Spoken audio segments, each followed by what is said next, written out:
ನಾವು ನಮ್ಮ ಗುರುಗಳ ಸೇವೆಯನ್ನ ಮಾಡಿ, ಪಾದ ಸೇವೆಯನ್ನ ಮಾಡಿ, ಹಾಸಿಗೆ ಹಾಸಿಕೊಟ್ಟು, ಬಿಸಿ ನೀರು ಕಾಸಿ ಅವರಿಗೆ ಅಭಿಷೇಕಕ್ಕೆ ಸ್ನಾನಕ್ಕೆ ಅನುಕೂಲ ಮಾಡಿ, ಅಡಿಗೆ ಮಾಡಿ, ಪಾದ ಸೇವೆಯನ್ನ ಮಾಡಿ, ಭೋಜನಕ್ಕೆ ಹಾಕಿ, ದಕ್ಷಿಣೆಯನ್ನು ಕೊಟ್ಟು ಅವರ ಪ್ರದಕ್ಷಿಣೆ ನಮಸ್ಕಾರಗಳನ್ನು ಮಾಡಿ, ನಾನಾ ವಿಧವಾದ ಸೇವೆಗಳನ್ನು ಮಾಡುವುದರಿಂದ ಎಲ್ಲ ವಿಧವಾದ ಕಷ್ಟಗಳ ಪರಿಹಾರವಾಗ್ತದೆ.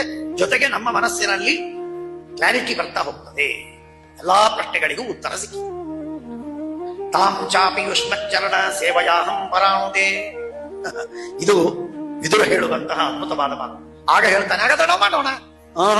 ಅಷ್ಟು ಸುಲಭ ಅಲ್ಲ. ಸಜ್ಜನರ ಸೇವೆಯನ್ನ ಮಾಡುವ ಸೌಭಾಗ್ಯ ಸಿಗೋದಿಲ್ಲ, ಸರ್ವತಾ ಸಿಗುವುದಿಲ್ಲ. ಬಹಳ ಪುಣ್ಯವಂತರಿಗೆ ಮಾತ್ರ ಸಿಗ್ತದೆ.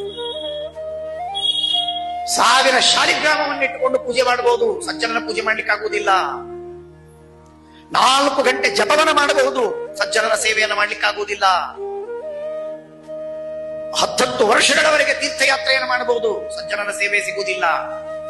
ಯಾಕೆಂದ್ರೆ ಅದೆಲ್ಲ ಇದಕ್ಕಿಂತಲೂ ಅತ್ಯಧಿಕವಾದ ಪುಣ್ಯಪ್ರದವಾದದ್ದು,